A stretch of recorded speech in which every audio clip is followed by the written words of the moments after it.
保險套都要 A， 但係嚿嘢係冧落你度噶喎，諗住幫下佢，借咗4萬蚊俾佢，而家散咗，問佢拎翻錢，佢話當佢係鴨，要完唔使還，為咗同件網上識嘅小三開房800蚊捱1個月嘅合味道啊！Hello， 大家好，我係希老師，今日咧嚟分享一下大家嘅另一半寒酸孤寒嘅事蹟啊！我一直咧都以為自己見過下世面啦，原來我係一個垃圾。對唔住，今日嘅超寒酸事蹟咧，我係分咗3個等級嘅，一級係寒酸，第2級咧就係超寒酸，第3級咧就係爆寒酸。我喺我個 IG box 度睇咧，簡直係震撼咗我嘅3觀啊！所以今日同大家分享一下。喺開始之前咧，記得訂閱我啦，同埋想追蹤我更多動態咧，可以 follow 我嘅 IG 喺呢度。係啦，我哋開始啦，事不宜遲。第一級寒酸先啊！為咗坐平幾蚊嘅巴士咧，我陪佢行咗10分鐘去咗遠啲嘅車站。我覺得要慳錢咧係冇問題噶，但係佢完全冇理過你攰唔攰啊，又幾誇張喎！等我諗下點樣幫佢鬥。冇啊，寶寶，我見你平時冇乜點做運動，我想你做多啲運動啊！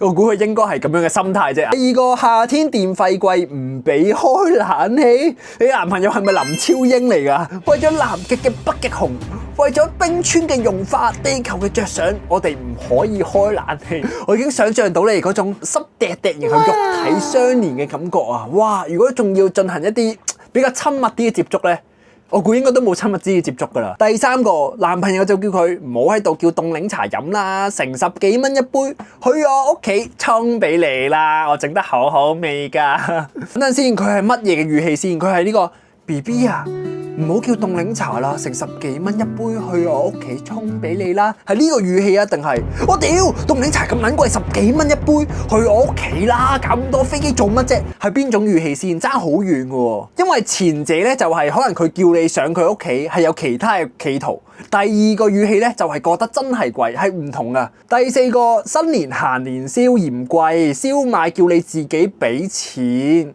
我覺得年宵咧係貴噶啦，係湯水魚噶啦。但係男仔要明咧，行年宵嘅意義咧，唔係話在於買咩啊、睇咩啊，而係相處嘅回憶同埋感受呢個過年嘅氣氛咯。所以我覺得男仔咧喺呢啲明搶明賣嘅地方，例如咩迪士尼、咩海洋公園呢啲咧，係一定要豪一豪。仲要我估燒賣最多都係10零20蚊啫。為咗滿足女朋友嘅慾望咧，我覺得呢10幾20蚊其實係要抵俾嘅。好，之後去到第2級啦。咁頭先嘅慳咧都係普通 normal 嘅 level 啫。咁而家開始就有少少不符合人類嘅行為。超寒酸環節開始啊！呢堆咧係 AA 制嘅嘢，食飯咧只係同佢去呢個茶餐廳，仲要 AA 制，咁都 OK 嘅。曖昧對象幾十蚊都要 AA， 都 OK 嘅。抄牌要 AA，你有冇要求過佢揸車過去先？個 EX 咧，思樂冰都要 AA。燒樂冰幾錢啊？我記得我細個飲嘅時候好似幾蚊，我覺得都係取決於係佢想飲定係你想飲咯。如果佢想飲都要 AA 咧，就有啲問題。食麥當勞加色粉3蚊都要 AA，3蚊即係隨意，即係個半。冇問題嘅，冇問題嘅。情人節食晚飯，食完之後翻屋企收咗我1半錢，即係 AA。我估佢心路歷程係咁樣嘅，一食緊飯嘅時候，佢隻手已經喺度震緊。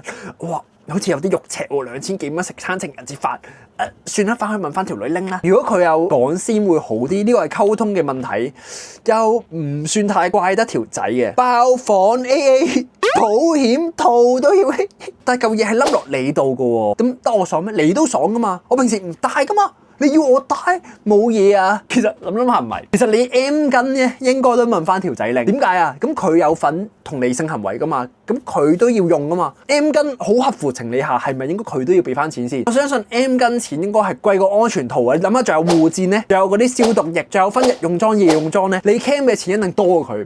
下次你可以咁講啊！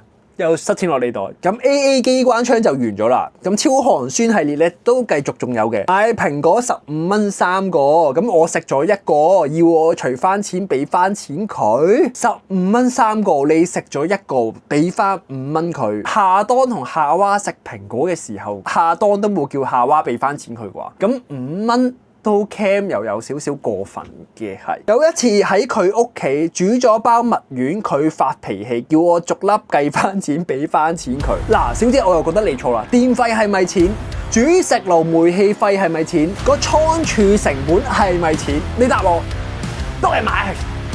如果條仔咁屎佢，下次應該要買翻個有密碼鎖嘅雪櫃咯。小學嗰陣食薩莉亞，我話今餐我俾啦。佢即刻勁大反應，早知我叫多啲啦！各位呢句嘢好珍貴啊，因為佢一句嘢咧就暴露晒佢嘅人格。佢唔係講多謝你啊，下次我請啦，而係總之叫貴啲咯嚇！唉蝕咗啊，仲要同你出街。但係如果佢係講笑嘅語氣，我覺得冇問題嘅。但係如果佢係真係不屑不忿嘅語氣，就會有啲棘咯。個 X 話落樓買晚餐，但係冇錢，俾咗200蚊佢買翻嚟，唔俾翻錢我，仲話係跑腿費。佢落街買個飯係用你嘅錢啦，買嘅就應該係你哋兩個食飯嘅嘢啦，冇錯啦。佢應該當自己係 Foodpanda 外送員喎。但係 Foodpanda 外送員係冇得食嘅喎，可能佢我諗緊幫佢點兜。但係幫唔到條仔兜，我唔知點兜好。book 咗個羽毛球場，佢俾人放飛機，所以臨時揾我，最後同我計翻錢，話 book 場錢好貴，冇學生優惠。咁你又真係後備喎，人哋放完飛機啊，你好心救場，諗住幫下佢，結果佢就哇正有部水魚啊，可以傾翻一半錢。唉，下次都係唔好咁善良咯，或者問清楚佢咯，或者你了解完呢個人之後，發現佢有少少鉗，你就唔好再同佢聯絡會好啲咯。以前做餐廳有個客送禮物俾女朋友，留低咗個紙袋。嗰陣個 X 仲係做樓面，執完個台拎個紙袋俾我，話呢個係你中意嘅牌子，我送俾你。我 get 先，即係個客留低咗個袋係空啊嘛。咁呢個其實係一個垃圾嚟嘅喎。咁你應該點反擊咧？你下次去食嗰啲貴價嘅餐廳，整個 menu 俾佢，同佢講嗱，我請咗你食㗎啦，咁樣就成功報到仇啦。EX 屋企唔係話好窮，個 X 咧送俾佢個 X 嘅全部都係正版 Sanrio 嘅公仔，送俾我咧就係淘寶玉桂狗嘅文具套裝。我估佢送俾你咧，應該係包郵嘅。佢唔包郵，佢應該唔會買俾你嘅。個男仔有冇同你講過話咩？我都使俾我個 X 好多錢，我唔會再俾任何人傷害我，所以我唔會再使錢喺任何一個人度。佢同你一齊之前有冇講過類似嘅嘢先？其實我覺得咧，睇一個男仔用錢咧，其實係真係衡量到嗰個男仔係咪真係中意佢咯。假設如果個女仔係我好中意，我真係會可能買貴少少嘅禮物咯。可能你嘅 X應該都唔係好中意你咯。如果咁睇嘅話，買拼多多公仔就當1個月兼生日禮物，我真係冇眼睇，都幾有諗法。拼多多公仔我當貴啲啊，40蚊包郵。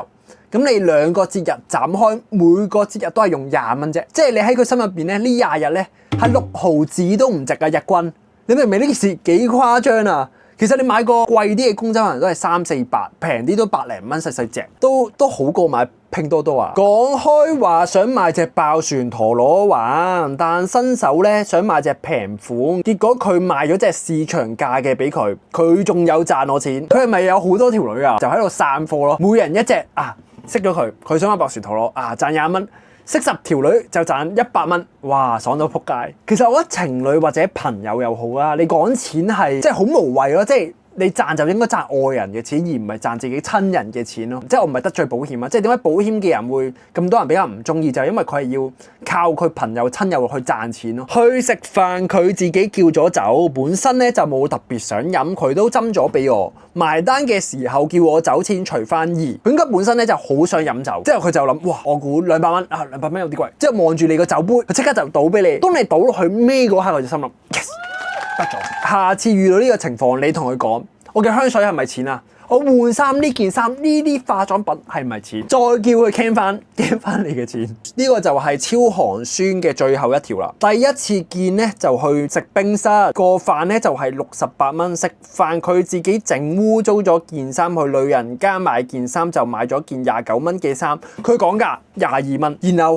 去酒吧飲嘢，我嗌咗杯酒又64蚊，走嘅時候一齊搭地鐵，佢上車先，翻到屋企問佢今日俾翻幾多錢佢啊？佢結果個男仔就話你 pay 翻150蚊俾我得啦 ，no next time thanks。等陣先，我撈一撈先，68加22加64，即係等於154。嚇，佢誇張喎！換轉嚟講呢件衫其實係你俾埋錢佢嘅喎。我覺得佢最舊咧就係開頭扮俾錢啦。咁你諗住禮貌地佢應該唔會收翻我嘅，咁佢收翻啦，OK 都冇問題嘅，仲要賺多件衫22蚊，我估你最嬲應該係佢賺多件衫22蚊啫。我覺得最狗咧就係 pay 翻150蚊俾我得啦，最後嗰下仲要攞彩仲要扮大方，仲攞多件衫，爽到仆街。好，之後咧嚟到爆寒酸嘅環節啦，數下先有5單嘅，咁前邊咧都唔夠誇張之後仲誇張，買情侶戒指話送俾我做生日禮物，2隻加埋就1800蚊，一隻圍翻就應該900蚊啦。轉個頭話咁貴嘅，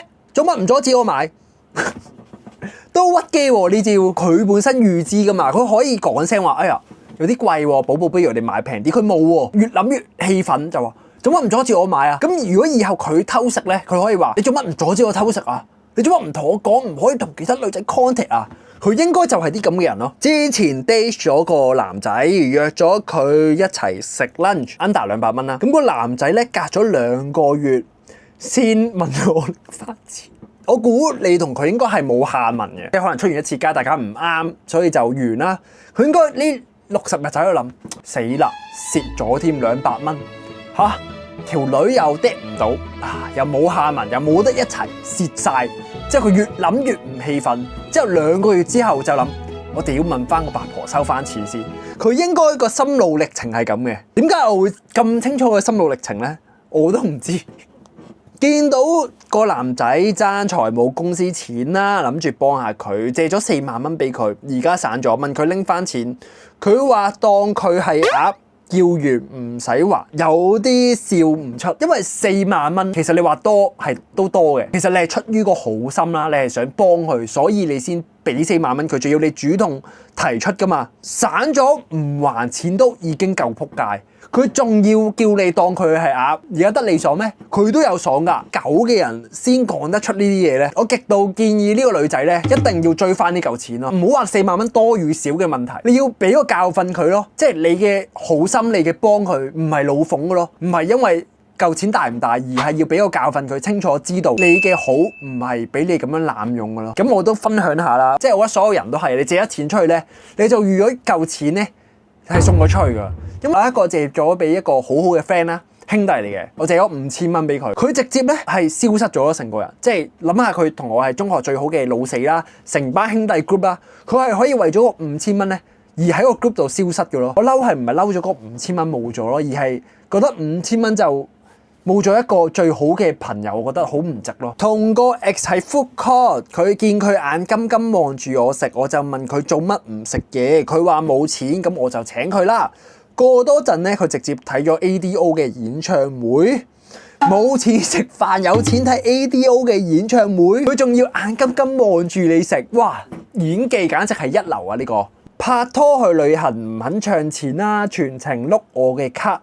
去完旅行之後咧，幾個月都唔還錢，即係我覺得如果你哋去旅行之前佢有提過話，哎呀我冇乜錢啊，又或者我經濟有啲問題唔想去，然後你又想去，咁你去借住嚿錢俾佢先。如果有呢個前設下咧，我覺得係 OK 嘅。但係如果佢前提係佢冇講過佢經濟有問題啦，然後就同你去完之後仲係老諷唔還，我覺得就係佢嘅問題咯。俗語都有云啊，旅行係呢個試金石，係咪先？咁你諗下，去旅行都咁嘅時候，如果遲啲真係結婚、供車、供樓、生仔嘅時候，咁你涉及到錢嘅問題，咁點樣算呢？所以我覺得呢個男仔唔值得深交咯。下一單食淡仔要 AA， 為咗同件網上識嘅小三開房800蚊捱1個月嘅合味道，之後喊住同我講小三太豬扒唔值咁多錢，乜撚嘢啊？我釐清下先，佢識咗個小三啦，就捱咗1個月嘅杯麵，咁為咗慳咧就係800蚊嘅房錢。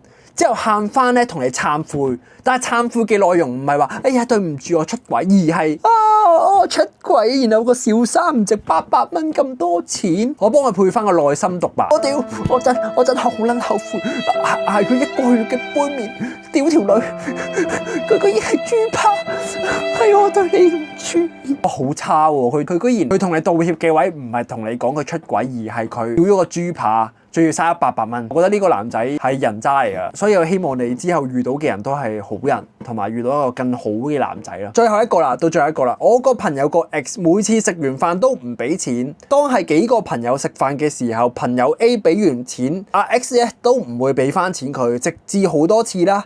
個朋友就開始鬧佢，點知咧個 X 咧就解釋，佢話因為咧朋友 A 冇主動問佢攞翻錢，佢阿媽冇教過佢要主動俾翻錢人。乜嗱乜嘢啊？我唔知叫唔叫寒酸，但係真係好撚癲。我覺得最誇張係我阿媽冇教我要主動俾翻錢人。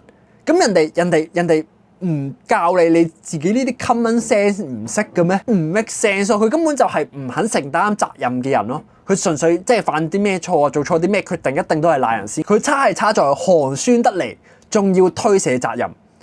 世界級，犀利，可以頒個獎俾呢個男仔。我哋今集鬧嘅人咧，唔係啲冇錢嘅人，而係對自己豪爽、對朋友啊、情侶就計到盡嘅人。好，咁呢集就完啦。今集真係大開眼界咁。之後咧會出更多呢啲唔同系列嗰啲好癲啊、好奇怪嘅事蹟啦，大家可以訂閱我啦。我之後會出唔同嘅片啦。之後佢都可以 follow 我 IG 嘅，我 IG 係2日1條 reels 嘅，咁都拍一啲關於感情啊、搞笑影片啦，大家都可以 follow 我。就咁，大家都可以 comment 下你哋遇過最孤寒、最寒酸嘅男仔嘅經歷，喺下邊 comment 討論啦。好，就咁，拜拜。